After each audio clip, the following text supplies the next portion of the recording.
ജെൻസി എന്ന് പറഞ്ഞ ഒരു യാഥാർത്ഥ്യത്തെ നമ്മൾ അംഗീകരിച്ചേ പറ്റത്തുള്ളൂ. ജെൻസി ലെവലിലുള്ള എംപ്ലോയി ടേൺ ഓവർ എന്ന് പറയുന്നത് ഇന്ന് എല്ലാ ഓർഗനൈസേഷൻസും ഫേസ് ചെയ്യുന്ന ഒരു പ്രശ്നമാണ്. നമുക്കിതിൽ നിന്നൊരു ഗോയിങ് ബാക്ക് ഇല്ല.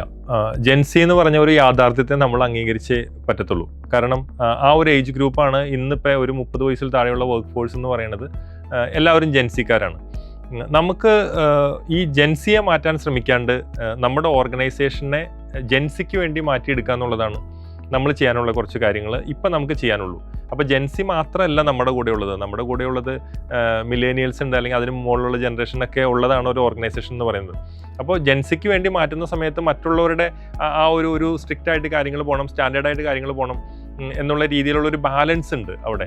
ആ ബാലൻസ് കീപ്പപ്പ് ചെയ്തുകൊണ്ട് വേണം ഈ ജെൻസിക്ക് വേണ്ടിയിട്ട് ചില കാര്യങ്ങൾ മാറ്റാനും ഒക്കെ ചെയ്യേണ്ടത്. അപ്പോൾ ജെൻസിയുടെ ഒരു നെഗറ്റീവ് സൈഡ് എന്താണെന്ന് വെച്ചിട്ടുണ്ടെങ്കിൽ കുറച്ച് സ്ട്രക്ചർ കുറവാണെന്നുള്ളതാണ്. പക്ഷേ പോസിറ്റീവ് സൈഡ് ഒത്തിരി ഉണ്ട്. ലേണിംഗ് കർവ് അവരുടെ വളരെ ഫാസ്റ്റാണ്.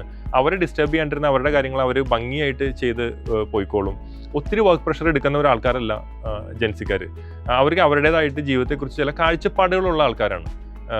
മറ്റുള്ള പലരും, അല്ലെങ്കിൽ മറ്റുള്ള ഇതിക്ക് മുമ്പുള്ള ജനറേഷൻസൊക്കെ ജോലി ഒരു ഭയങ്കര സംഭവമായിട്ട് കണ്ടിട്ടുള്ള ഒരാളുകളാണെങ്കിൽ ജെൻസിക്കാർക്ക് ജോലി ജീവിതത്തിൻ്റെ ഒരു ഭാഗം മാത്രമാണ്. അപ്പോൾ ആ ഭാഗത്തിൽ മാത്രം ഇടപെട്ടുകൊണ്ട് നിൽക്കാനേ ഒരു ഓർഗനൈസേഷന് സാധാരണ സാധിക്കുക. അപ്പോൾ അതിനനുസരിച്ചുള്ള രീതിയിലേക്കുള്ള ഒരു എന്താ പറയുക, ജോബിൻ്റെ അല്ലെങ്കിൽ ആ ഒരു വർക്കിൻ്റെ രീതി ഡെഫിനിഷൻസ് മാറുക എന്നുള്ളത് വളരെ ഇമ്പോർട്ടൻ്റ് ആയിട്ടുള്ള ഒരു കാര്യമാണ്. ലൈഫിന് കുറേ കൂടി പ്രാധാന്യം കൊടുക്കുന്ന ആളുകളാണ് ജെൻസി എന്ന് എനിക്ക് പലപ്പോഴും തോന്നിയിട്ടുണ്ട്. നമ്മൾ പലപ്പോഴും ജോലിയുടെ വലിയ കരിയർ ഒബ്ജക്റ്റീവ്സും കാര്യങ്ങളൊക്കെ പറഞ്ഞു കൊടുക്കുന്ന സമയത്ത് അവരതൊന്നും കേൾക്കാനായിട്ട് അത്ര താല്പര്യമുള്ള ആളുകളല്ല. ഇന്നെന്താണ്, അടുത്തത് എന്താണ് എന്നുള്ള ഒരു ചെറിയ കാര്യങ്ങളിൽ ഒത്തിരി സന്തോഷം കണ്ടെത്തുന്ന ആൾക്കാരാണ്. അതിന് റീസൺസ് ഉണ്ട് കേട്ടോ.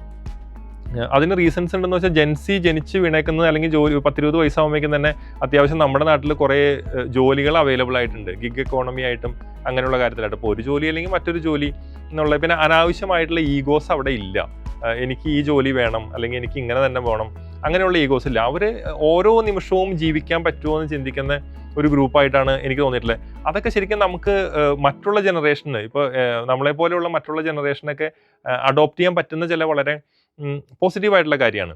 പക്ഷേ ഒരു പരിധി കഴിഞ്ഞ് കഴിഞ്ഞാൽ ഒരു സ്ട്രക്ചേർഡ് ആയിട്ട് മുമ്പോട്ട് കൊണ്ടുപോകേണ്ട സാഹചര്യങ്ങൾ ഉണ്ടെങ്കിൽ ഓട്ടോമാറ്റിക്കലി അവിടെ കൃത്യമായിട്ടുള്ള ഒത്തിരി ബോസി ആവാണ്ട് കൃത്യമായിട്ട് കാര്യങ്ങൾ പറഞ്ഞ് മനസ്സിലാക്കി അവർക്കൊരു ട്രെയിനിങ് കൊടുത്തിട്ട് അവരുടെ ഉള്ളിൽ ബോധ്യങ്ങൾ കൊണ്ടുവന്നിട്ട് അവരെ മാറ്റിയെടുക്കാൻ പറ്റുവാണെങ്കിൽ, മാറ്റണമെന്ന് ഞാൻ എഗെയിൻ പറയില്ല, പക്ഷേ ആ ബോധ്യങ്ങൾ കൊണ്ടുവരുമ്പോൾ അവർ തന്നെ അത് ചെയ്തോളും. ആ ജെൻസിയുടെ ഒരു ക്യാരക്ടറിസ്റ്റിക്സ് അങ്ങനെയാണ്.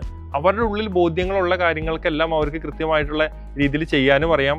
അതിനുള്ള ആൻസറും അവരുടെ കയ്യിലുണ്ട്. അതിനുള്ള വഴികളും അവർ കണ്ടെത്തും എന്നുള്ളത് ഏറ്റവും മനോഹരമായിട്ടുള്ള ഒരു കാര്യമാണ്. അപ്പോൾ ആ രീതിയിലേക്ക് ആ ട്രീറ്റ്മെൻറ്റ് മാറ്റുക, അവരെ എങ്ങനെയാണോ മാനേജ് ചെയ്യേണ്ടത് ആ മാനേജ് ചെയ്യുന്ന രീതികൾ മാറുമ്പോൾ ഓട്ടോമാറ്റിക്കലി അവർ നമ്മുടെ ഓർഗനൈസേഷനിൽ, ഒരു കമ്പനിയിൽ വർക്ക് ചെയ്യുന്ന സമയത്ത് ആ ഓർഗനൈസേഷൻ്റെ ലെവലിലേക്ക് വരികയും അതിനനുസരിച്ചുള്ള ഇനിഷ്യേറ്റീവ്സ് അവർ തന്നെ എടുത്തുകൊണ്ട് വരികയും അതിലെ സക്സസ് അവർ തന്നെ ക്രിയേറ്റ് ചെയ്യുകയും ചെയ്യും. ആ രീതിയിൽ പോസിറ്റീവായിട്ട് ജെൻസീസിനെ കണ്ട് നമ്മുടെ ഓർഗനൈസേഷൻ കൾച്ചർ ഷിഫ്റ്റ് നടത്തി കഴിഞ്ഞിട്ടുണ്ടെങ്കിൽ ആ ഓർഗനൈസേഷന് വലിയൊരു അഡ്വാൻറ്റേജ് ആയിരിക്കും. Great Leap, encouraging employment values.